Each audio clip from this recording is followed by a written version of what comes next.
السلام علیکم ورحمۃ اللہ وبرکاتہ۔ اعوذ باللہ السمیع العلیم من الشیطان الرجیم من حمزہ ونفخہ ونفثہ۔ بسم اللہ الرحمن الرحیم۔ واتخذوا من دونه آلهة لا يخلقون شيئا وهم يخلقون ولا يملكون لأنفسهم ضرا ولا نفعا ولا يملكون موتا ولا حیاتا ولا نشورا۔ اور لوگوں نے اللہ کے علاوہ کئی معبود بنا ڈالے، جو کوئی چیز پیدا تو کیا خاک کریں گے، وہ خود پیدا کیے گئے ہیں، انہیں خود اپنے نفع اور نقصان کا کچھ بھی اختیار نہیں، اور نہ ہی انہیں کسی کو مارنے اور زندہ کرنے کا کوئی اختیار ہے، اور نہ ہی وہ مرے ہوئے کو اٹھانے کا کچھ بھی اختیار رکھتے ہیں۔ محترم سامعین کرام، سورۃ الفرقان سورہ نمبر 25 اور اسی سورت سے آیت نمبر 3 ابھی آپ کے سامنے تلاوت کی گئی۔ بفضل اللہ، بعون اللہ، بتوفیق اللہ۔ آیت کریمہ کا ترجمہ بھی آپ تمام کی خدمت میں پیش کیا گیا۔ الحمدللہ آپ نے آیت کریمہ کا ترجمہ سنا۔ سب سے پہلے یہاں پر یہ بات سمجھ لیجئے کہ اللہ تبارک و تعالیٰ نے جب حضرت انسان کو اس روئے زمین پر بھیجا تو ان کو جو سب سے پہلی اور بنیادی تعلیم دی وہ توحید۔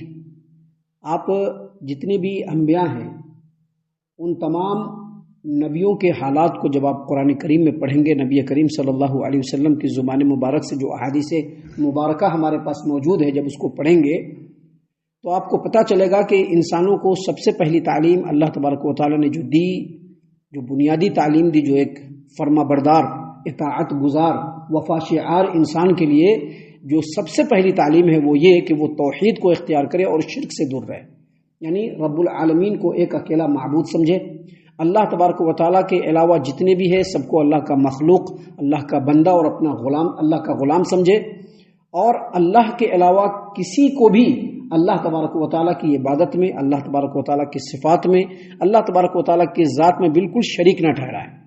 اللہ تبارک و تعالیٰ نے اپنے نبیوں کی زبانی یہ بھی تعلیم دی لوگوں کو کہ دیکھو توحید کو اختیار کرنا ہے، شرک نہیں کرنا ہے، کیونکہ شرک بہت بڑا جرم ہے۔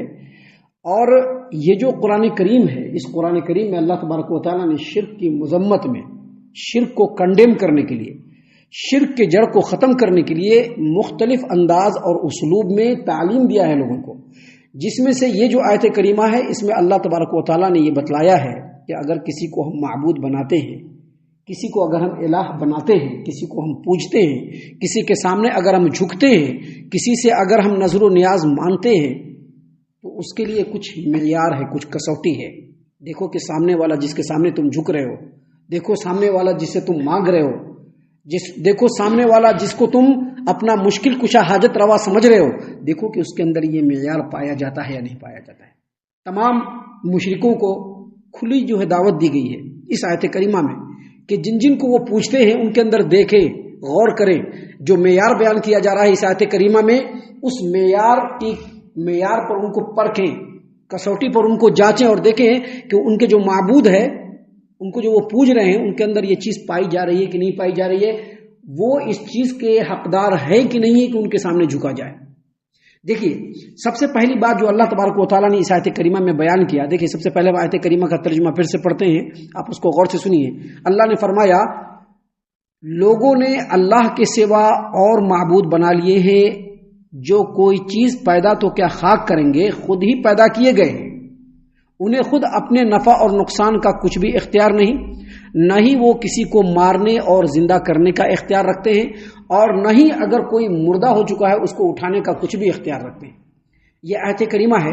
اس آیت کریمہ میں جو سب سے پہلا معیار، کوئی اگر معبود بن سکتا ہے، الہ بن سکتا ہے، کسی کے سامنے اگر سجدہ ریز ہو سکتے ہیں، کسی سے کچھ مانگ سکتے ہیں، کسی کو اپنا مشکل کشا حاجت روا سمجھ سکتے ہیں، اس کا جو پہلا معیار ہے وہ یہ کہ وہ کسی چیز کو پیدا کرنے والا، کسی چیز کا خالق ہو۔ اگر وہ خالق نہیں ہے تو وہ معبود نہیں ہو سکتا، یہ پہلا معیار ہے۔ اللہ کے علاوہ کوئی اس روئے زمین پر ایسا نہیں جو کسی چیز کو پیدا کر سکے۔ میل اور فیمیل چاہے وہ انسانوں میں ہو یا کسی بھی جاندار میں ہو، جب وہ ملتے ہیں اور اس سے جو بچہ پیدا ہوتا ہے وہ بھی اس کے اختیار میں نہیں ہے۔ بہت سارے انسان ہیں، بہت سارے لوگ ہیں جن کو فوراً بچہ پیدا ہو جاتا ہے، بہت سارے لوگ سالہ سال تک کوشش کرتے رہتے ہیں لیکن ان کو بچہ پیدا نہیں ہوتا. کیوں؟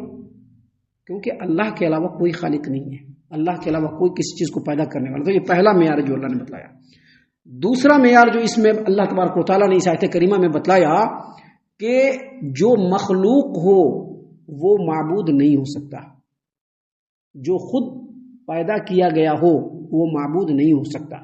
اور یہ بات معلوم ہے کہ اللہ تبارک و تعالیٰ نے پورے کائنات کو پیدا کیا ہے، اور اللہ کے علاوہ جتنی بھی چیزیں ہیں سب کے سب اللہ کی مخلوق ہیں، سب کے سب اللہ کی مخلوق ہیں. چاہے وہ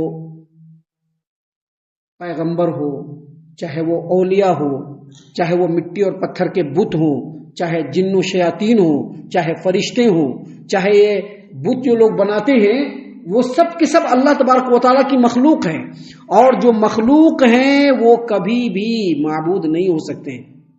معبود وہ ہوگا جو خالق ہوگا. یہ دوسرا معیار ہے. تیسرا معیار اس آیت کریمہ میں اللہ تبارک و تعالیٰ نے جو بتلایا ہے وہ یہ کہ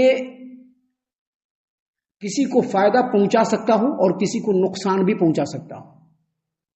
بالفاظ دیگر اس کو دوسرے الفاظ میں کہے جو مشکل کشا ہو اور حاجت روا. اگر کوئی پکارنے والا پکارے تو فوراً اس کی پکار کو سن کر کے جو چیز اس کو چاہیے اس کو دے دے. کہیں سے بھی پکارے، پکارنے والا اگر اس کو پکارے تو اس کی پکار سن کر کے اس کی پریشانی کو دور کرنا، اس کی ضرورت کو پوری کرنا، اس کو کیسے کہتے ہیں؟ مشکل کشا حاجت روا.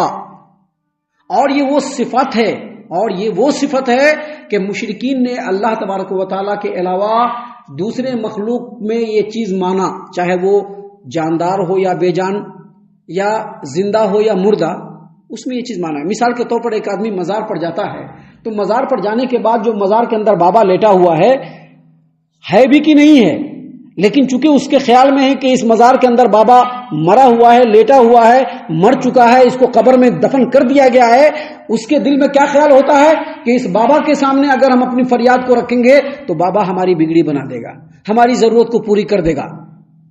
ایک آدمی اگر پیپل کے پیڑ کے سامنے، پیپل کا پیڑ سمجھتے ہیں نا، پیپل کے پیڑ کے سامنے ایک آدمی جا کے کھڑا ہوتا ہے اور پیپل دیوتا کے سامنے ہاتھ جوڑ کر کے اس کے سامنے کچھ بولتا ہے تو اس کے دل میں عقیدہ کیا ہوتا ہے کہ یہ پیپل کا پیڑ جو ہے وہ ہم کو دے گا.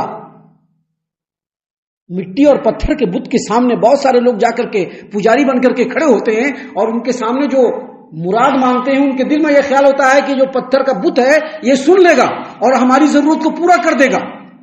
تو یہ جو مشرکین ہیں، مشرکین کا یہ عقیدہ ہے کہ اللہ کے علاوہ بھی بہت سارے لوگ ہیں، بہت ساری چیزیں ہیں، بہت ساری ہستی ہیں، بہت سارے ذات ہیں جو ہم مانگیں گے تو ہماری بات کو مان لیں گے، سن لیں گے، پورا کر دیں گے، چاہے وہ جاندار ہو یا بے جان ہو، زندہ ہو یا مرا ہوا ہو. اللہ تبارک و تعالیٰ نے یہاں پر اس کی تردید کرتے ہوئے کہا کہ وَلَا يَمْلِكُونَ لِأَنفُسِهِمْ ضَرًّا وَلَا نَفْعًا، انہیں خود اپنے نفع اور نقصان کا بھی کچھ اختیار نہیں ہے. اگر کوئی ان کو نقصان پہنچائے تو اس کو وہ روک نہیں سکیں گے، نفع اور نقصان کا تو وہ خود بھی اختیار نہیں رکھ سکتے. سیدنا ابراہیم علیہ السلام کی مثال موجود ہے سامنے. سیدنا ابراہیم علیہ السلام نے کیا کیا؟ مٹی اور پتھر کے بتوں کو لوگوں نے اپنے ہاتھوں سے بنا کر کے رکھا تھا اپنے عبادت خانے کے اندر گھس گئے، سارے کو توڑ پھوڑ دیا. کوئی روک سکا؟ نہیں روک سکا. وہ خود اپنے بھی نقصان کا اختیار نہیں رکھتے ہیں. اس روئے زمین پر جتنے بھی پیغمبر آئے ہیں، جتنے بھی ولی آئے ہیں، جتنے بھی بزرگان دین آئے ہیں، آپ ان کی زندگی کو جھانک کے دیکھ لیجئے. جو زندہ ہے تو بھی، جو زندہ نہیں ہے مر چکے ہیں تو بھی، آپ ان کی زندگی کو جھانک کے دیکھ لیجئے. ان کی زندگی میں بہت ساری تکلیفیں آئی لیکن وہ اپنی تکلیفوں کو خود دور نہیں کر پائے بلکہ اللہ تبارک و تعالیٰ کے سامنے ہاتھ کو پھیلا دیا. سب کو چھوڑ دیجئے ہمارے پیارے رسول صلی اللہ علیہ وسلم، سب کو چھوڑ دیجئے. ہمارے پیارے رسول صلی اللہ علیہ وسلم جن کا مقام و مرتبہ اللہ کے بعد سب سے بلند ہے، ان کی زندگی میں کتنی پریشانی آئی، تکلیف دور نہیں کر سکے. تکلیف دور کرنے کے لیے ہاتھ کو اٹھا لیا اللہ کے سامنے. جنگ بدر ہو رہا ہے، 313 مسلمان ہیں، پورے کے پورے کی جان بالکل داؤں پر لگی ہوئی ہے. اس وقت کو اگر آپ حالات کو سمجھ کر کے آپ جنگ بدر کے بارے میں جب غور کریں گے تو آپ کو پتا چلے گا کہ مسلمانوں کی حالت بالکل خستہ تھی. 1000 کفار و مشرکین آئے ہوئے تھے، 313 مسلمان سامنے ہیں اور اندر کچھ اور مسلمان مدینے کے اندر ہیں. 313 کا صفایا کر کے اندر گھس کر کے مدینے میں بھی سب کو صاف کر دیتے. اللہ کے رسول صلی اللہ علیہ وسلم کچھ نہیں کر سکے بلکہ لمبی دعا مانگی اللہ تبارک و تعالیٰ سے. ابو بکر رضی اللہ عنہ نے آ کر کے پیچھے سے ہاتھ ڈال دیا, کہا کہ آپ کیوں اتنا رو رہے ہیں, اللہ تبارک و تعالیٰ نے آپ کی سن لی. اس کا مطلب کیا ہے؟ کوئی بزرگ ہو, کوئی پیر ہو, کوئی ولی ہو, حتیٰ کہ پیغمبر بھی ہو, ان کی زندگی میں بھی بہت ساری مصیبتیں آئیں, وہ اپنی مصیبت کو دور نہیں کر پائے بلکہ اللہ تبارک و تعالیٰ سے دعا کرتے رہے کہ اللہ میری مصیبت کو دور کر دے. ابھی لوگ سورج چاند ستارے کو بھی اپنا بھگوان اور معبود سمجھتے ہیں اور ان کی پوجا کرتے ہیں. سورج اور چاند ستاروں کو تو اللہ تعالیٰ نے کسی اور کام پہ معمور کر دیا ہے, وہ اللہ کے حکم کے علاوہ تو 1 انچ ادھر ادھر نہیں ہل سکتے. اللہ نے اسی بات کو یہاں پر فرمایا وَلَا يَمْلِكُونَ لِأَنفُسِهِمْ ضَرًّا وَلَا نَفْعًا, اور اللہ کے علاوہ کوئی ایسی ذات نہیں ہے جس کو لوگوں نے معبود بنایا ہے کہ وہ خود اپنے نفع اور نقصان کا کچھ بھی اختیار نہیں رکھتے, کچھ بھی اختیار نہیں رکھتے. یہ تیسرا اور چوتھا پوائنٹ ہے جو ہم نے آپ کو بتلایا کہ معبود ہونے کا معیار یہ ہے کہ کسی کو بھی کچھ بھی کر سکتا. فرعون دیکھتے ہیں, فرعون پوری دنیا پر چھایا ہوا تھا کہ نہیں چھایا ہوا تھا. بنی اسرائیلیوں کو سال سے جو ہے پریشانی میں مبتلا کر کے رکھا تھا. بنی اسرائیلیوں کو نجات دینے والے کون؟ اللہ تبارک و تعالیٰ. فرعون کو نقصان پہنچانے والا کون؟